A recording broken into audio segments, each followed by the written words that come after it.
9 मई के मुकदमात में 2 मुकदमात का फैसला जो है वो अब से कुछ देर बाद सुनाया जाना था। एक में 25 लोग और एक में 16 लोग जो है ट्रायल फेस कर रहे हैं। इस मुकदमे की FIR का जो वक्त बताया है वो 4 बजे का बताया है मुद्दई ने। अस्सलाम वालेकुम नाजरीन, मैं हूं आपका मेज़बान नुमान शेख। आप देख रहे हैं एक्सप्रेस डिजिटल।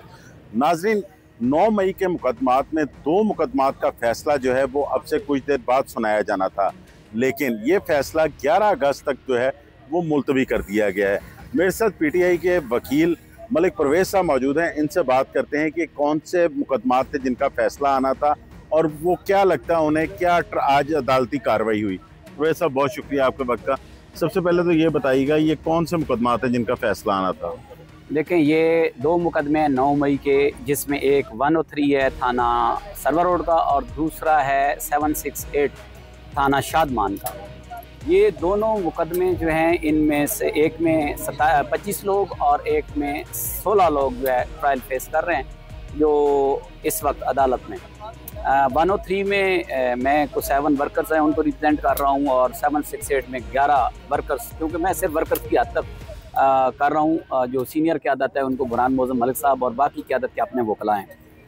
इसमें 2 जो वकूए हैं शादमान में थाना जलाने का है, जबकि 103 एक गाड़ी जलाने का है। और बड़ी इंटरेस्टिंग बात आपको इसमें मैं बताऊं कि इसका जो मुद्दई है वो SHO है थाना बदामी बाग। अभी ये बताइएगा, अभी फैसला क्योंकि 2 दिन के लिए महफूज कर लिया गया, तो क्या आपको नज़र आ रहा है क्या फ़ैसला आएगा? देखिए, मैं तो एक वकील हूँ, मुझे हमेशा से इस उम्मीद से मैंने वकालत की है कि आइन और कानून के मुताबिक फ़ैसला होगा। मैं समझता हूँ अगर आइन और कानून के मुताबिक फ़ैसला हुआ तो जो लीडरशिप है उसके हवाले से तो जैसे फ़ैसले आ रहे हैं वो आपको पता है, लेकिन ये जो वर्कर्स हैं ये इंशाल्लाह बरी हों। अच्छा मलिक साहब, ये भी बता दीजिएगा, इन मुकदमात में आप तो बेशक जो है वो वकालत कर रहे हैं सिर्फ वर्कर्स की, लेकिन इसमें कौन कौन से पाकिस्तान तहरीक इंसाफ के कायदीन मौजूद हैं इन दोनों मुकदमात में? इनमें शाह महमूद कुरैशी साहब हैं, एजाज चौधरी साहब हैं सेनेटर, उसके अलावा उमर सरफराज सीमा, मैडम यास्मीन राशिद साहिबा, आलिया हमज़ा और मियाँ महमूद रशीद और सनम जावेद, ये लीडरशिप में लोग हैं, और ऐश अली भुट्टा। अच्छा मलिक साहब, एक और थोड़ा सा आवाम को गाइड कर दीजिएगा, इनमें से कई जो लीडरान हैं उनको पहले भी मुकदमे में सज़ा हो चुकी है जी, तो क्या ये इनमें दोबारा इनको सज़ा होगी या क्या? हमारा जो कानून है और हमारा जो आइन है ना, ये डबल जेपडी इसमें एक लाफ से इस्तेमाल होता है। आपका आर्टिकल का कॉन्स्टिट्यूशन ऑफ पाकिस्तान का आर्टिकल 13 कहता है कि एक बंदे को एक जुर्म में 2 दफ़ा सज़ा नहीं हो सकती, यानी एक चोरी हुई तो उसकी 2 FIRs नहीं हो सकती। अब कॉन्स्पिरेसी में ये सारे, ये को मौके पे तो नहीं है ना, ये कॉन्स्पिरेसी में एक मुकदमे 97 में उनको सज़ा हो गई है। तो मैं यही पूछना चाहता हूँ कि फिर 103 या 768 में उनको कैसे सज़ा होगी? जुर्म तो उनका एक है, एक मीटिंग का ना जो इल्ज़ाम है उन पर, तो मीटिंग में तो उनको सज़ा हो चुकी है, तो फिर अब किस चीज़ की सज़ा उनको मिलेगी? ये तो अदालत ही बताएगी कि वो किस कानून के तहत या कैसे सज़ा देंगे। क्या वो पाकिस्तान के आइन से को वायलेट करके पाकिस्तान के आइन और पाकिस्तान के कानून को ना मानते हुए फैसला देना चाहते हैं तो ये और बात, अदरवाइज तो इनको यहाँ सज़ा नहीं हो सकती। मलिक साहब, ये भी बता दें एंड पे बिल्कुल कि ट्रायल मुकम्मल हो चुके हैं, तो अब फैसला जो है उसके लिए क्या कहा गया है? मुझे ये बताएं, जिस तरीके से ये ट्रायल हुए रात के 12-12 बजे तक, आप इसको मुकम्मल कैसे? पाकिस्तान का कॉन्स्टिट्यूशन, पाकिस्तान का कानून किसी भी मुल्ज़िम को फेयर ट्रायल का हक देता है।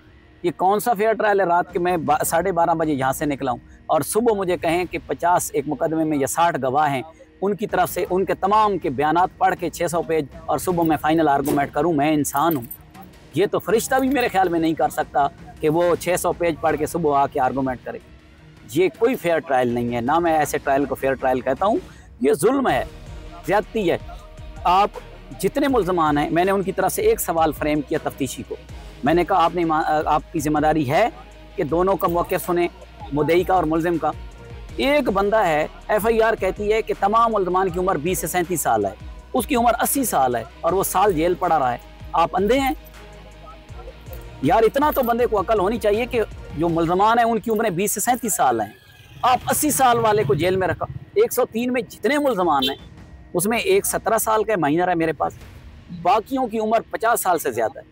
तो मुझे बताएं, वो तो उस कैटेगरी में नहीं आते जिस कैटेगरी में उनका ट्रायल हो रहा है। बहुत शुक्रिया मलिक परवेज़ साहब। जैसे कि नाज़रीन आपने पाकिस्तान तहरीक-ए-इंसाफ के वकील मलिक परवेज़ साहब की सारी बातें सुनी। अदालत की जानिब से ये हुक्म दिया गया है कि फैसला जो है वो 11 अगस्त को सुनाया जाएगा। तमाम तर ट्रायल जो हैं वो मुकम्मल कर ली गए हैं। नाज़रीन अब देखते हैं कि 11 अगस्त को क्या फ़ैसला आता है। इजाज़त दीजिए, जल्द हाजिर होंगे एक नई कहानी के साथ।